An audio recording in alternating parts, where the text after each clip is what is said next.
L'Internet. Avez-vous déjà entendu parler de ça, vous? L'Internet? C'est ça? Hein?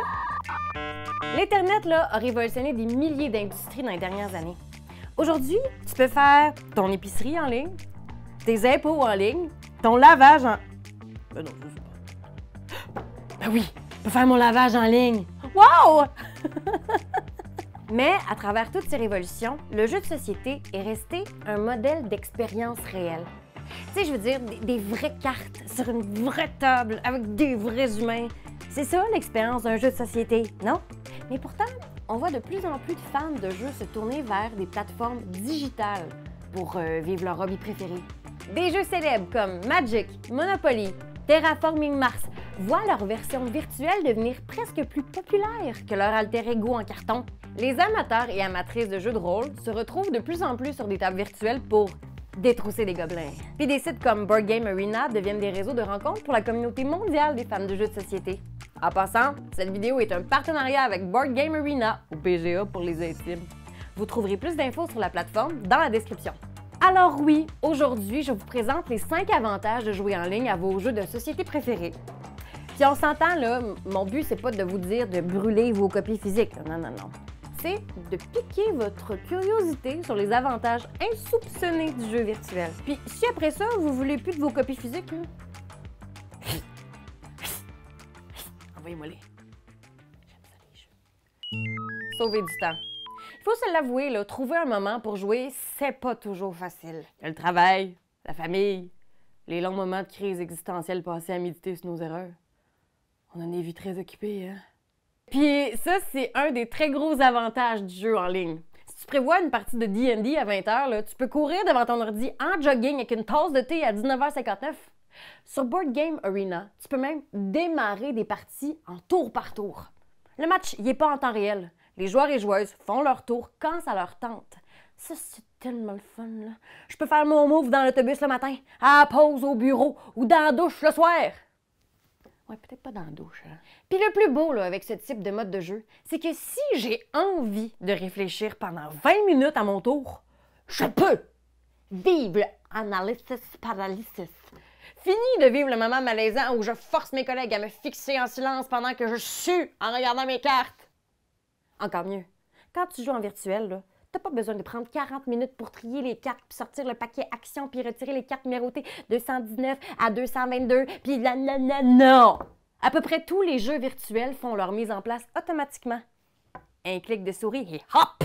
Tu peux jouer. Imaginez avoir une soirée de jeu où t'as pas à te déplacer de 30 minutes, t'as rien à mettre en place, t'as rien à changer. Non!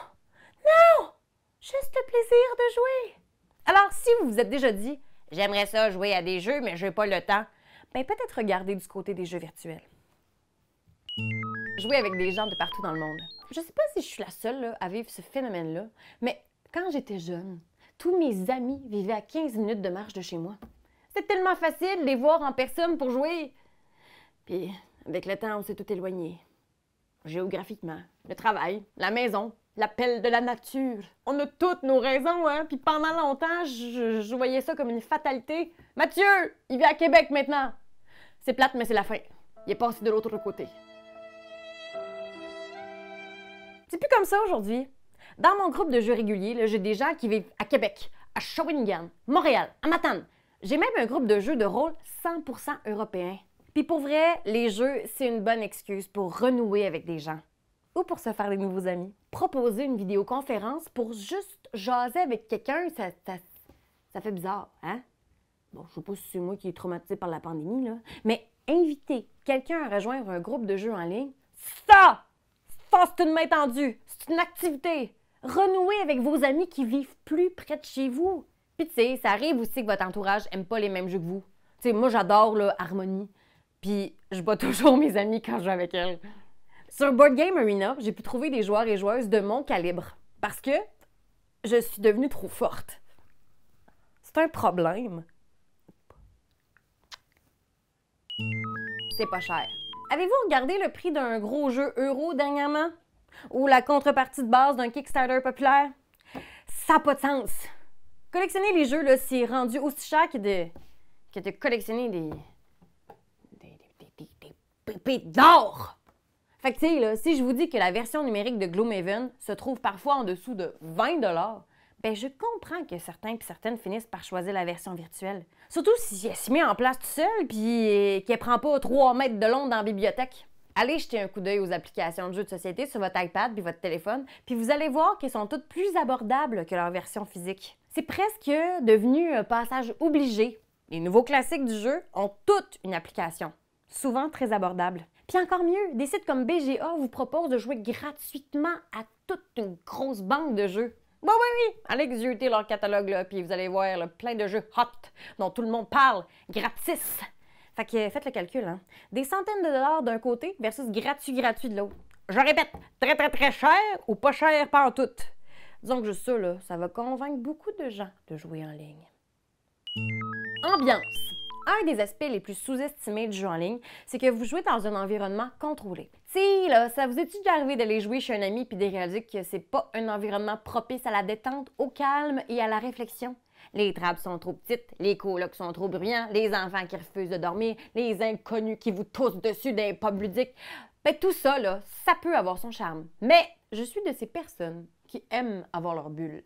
Mon pyjama, ma tasse de thé, ma chaise préférée, mes écouteurs. On dirait que ça m'aide à mieux jouer.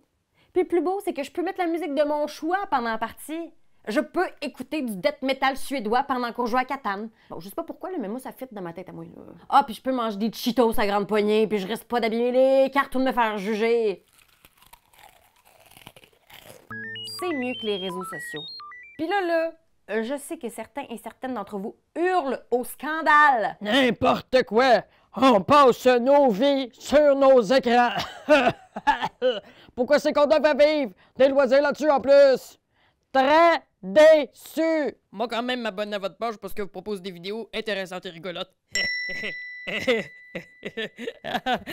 Bonne. Puis je comprends ça là, à 100%. Mais tu sais, comme plusieurs, j'ai réalisé que le soir, quand je veux me détendre, je m'écrase devant ma tablette, mon ordi ou mon téléphone portable, puis ma main va intuitivement se poser sur les applis de réseaux sociaux. Puis là, je peux passer 2-3 heures à regarder en boucle des vidéos de ratons laveurs, de catastrophes naturelles, ou de ratons laveurs dans des catastrophes naturelles. Ouais, mon algorithme est bizarre.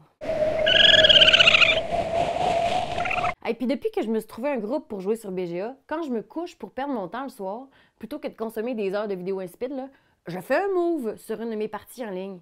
Je construis des barrages, je découvre des paysages fantastiques, j'explore les îles Galapagos. Puis moi, là, ça me fait du bien.